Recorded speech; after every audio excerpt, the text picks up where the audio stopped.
My name's Roger. 49 years ago, I was adopted at birth, and I want to talk to you about living life. I, being adopted, you deal with all the issues from rejection and abandonment and all the different things that you can deal with mentally and emotionally. And I want to talk to you about living life. And there's a story I want to tell you about a friend of mine.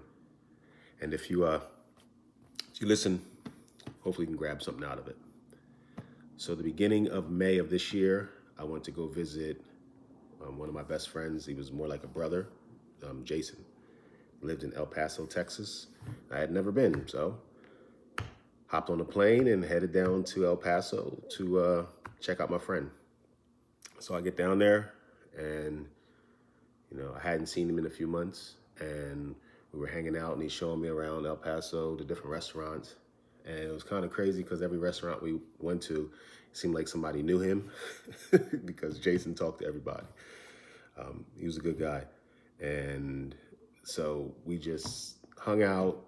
He showed me around El Paso, went to a bunch of restaurants.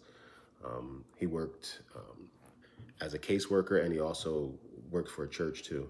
So we talked about some of the kids that he would help as being a caseworker, some of the kids in foster care, and went by his church and got to meet some of the people that he goes to church with, and then also some of the people he rode motorcycles. And so some of the people that he would ride motorcycles with, one of his buddies actually owned a restaurant in the area, and we went there, and the food was delicious. It was great. We had a good time. And then I flew back. Then a couple weeks later, I get a phone call while I was finishing up an estimate, and I get a phone call that my friend Jason had passed away, that he was involved in an accident, and he didn't make it. And so then, that's a few days later after that, I'm sitting at my computer, and I am booking a flight back to El Paso to bury one of my best friends. And so I'm sitting at the computer, and the thought came back to me, live life. And it's because we had had a conversation. So the accident happened on a Wednesday evening, and I had talked to him it was Tuesday morning or Tuesday evening, sometime Tuesday. I don't know. It was sometime Tuesday we had talked. And right before we got off the phone, he was saying that he was about to go for a ride on his bike, and because he enjoyed riding his motorcycle. And he was saying how he was headed somewhere to do something. He was just living life. He said, man, just make sure you live life. Try new things, do things you want to do. Find out things that you enjoy, just live life, right? And so while I'm booking the trip, booking the plane ticket to go back to El Paso, I just keep hearing live life. So I'm like, well, I'm gonna fly first class. I flew down first class, stayed in a nice hotel. And so as I'm boarding the plane, and I'm got my headphones in, listening to a book or something, and I sit down on the plane, and Joanne sits next to me, and I didn't know her name at first, but as we're about to take off, I just strike up a conversation, and she's headed to Chicago. I was headed to El Paso by way of Chicago. We had a great conversation. She was just like this really just like kind person, right? And I told her, like, you're so easy to talk to. Like, just, I didn't know her from a can of paint, but she was just super kind. And I got the privilege to be her bodyguard. So if she sees this video, because we're Facebook friends now, if she sees this video, she'll probably get a chuckle. She was carrying a diamond ring with her, because she was carrying a diamond engagement ring.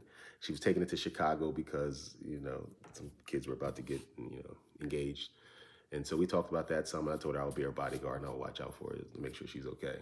But she was just a person that is just really kind-hearted, the kind of person that she probably is the person in her friend group that people come to a lot. She's just easy to talk to. And I told her about Jason, and, she was very thoughtful about it. And yeah, so she was really cool people. And then I go to the hotel and I'm talking to, at one point I'm getting some food and I'm talking to a person that works there, and I'm telling them why I was there. And she was like, oh yeah, that's been all over the news here. That accident has been all over the news here in El Paso. I was like, yeah, that was my, he's like my brother. And as we talked, she talked about wanting to go to Disney. And, but she was in, I don't know, maybe her late 20s, early 30s. And I was like, like my friend Jason said, live life, man. You only get to live this life one time. Make plans, have fun. If you got to do it in a group, do it in a group. But either way you do it, just live life, create experiences. And so it was a great conversation. And the whole time I was there for Jason's funeral, but I was literally talking to everyone and telling everybody to live life. Wherever I was going, every restaurant, every person I talked to, I spoke about Jason and living life. And then I go the day of the funeral, I go to the funeral, and it's really difficult. And it's hard to see like your brother laying there like that, right? And I there's a part of me that didn't understand. I was upset. And then they come to the part of the service where they allow people to speak about Jason. So they set up 2 mics, and man, so many people came up to speak about Jay. And it was really cool. As I sat there, I was like, man, Jason really lived life. He really touched so many people. And the pastor said at one time, like, there was another room in the church, and there were a bunch of kids in there because they were too upset to be in the regular service. And I was like, wow. Like, there were people from the church or people from the community, people from the military, because he was retired military. There were so many people from his bike club. Like, it was just so many people to pay respects to Jason. There was one person that stood out in particular. It was a young lady who was, Jason was her caseworker. And Jason and I would talk about, kids in foster care, just because I'm adopted at birth and I can understand some of the things that a kid in foster care goes through. And so, and I don't know if we talked about this individual or not, but it was a young lady. She was in her late teens, and she was really, really upset because Jason meant so much to her. And because I know my friend, I know he probably went out of his way to make sure that she knew somebody cared about her. And that was his way of living life, that he would go out of his way to make sure you knew somebody cared. And so it affected that young lady greatly. And she was in tears, and I felt for her. And I really felt for her because that was a big loss for her. But I also felt the spirit of my friend, that spirit that says, I'm going to be there for somebody. The spirit that says, I'm going to live life, and everywhere I go, I want to leave that place better than what it was before I got there.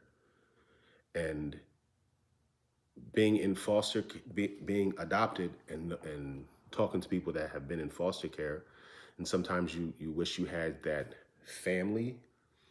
But what I've learned from my friend is that it doesn't have to be the traditional family. It's okay that it doesn't look like the person next door. Like, Jason was not my blood brother, but he was my brother. And I will never forget him, and he's affected me.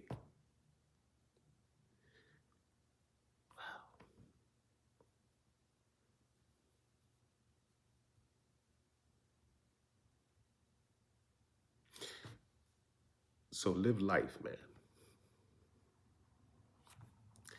Live in such a way that you leave a legacy, regardless of what your background is, right? I'm adopted. It can be difficult at times. But I hope that I can live a life that when people say goodbye to me, that there's a line out the door like there was for my friend Jason. So whether you're adopted, foster care, whatever your background is, live life.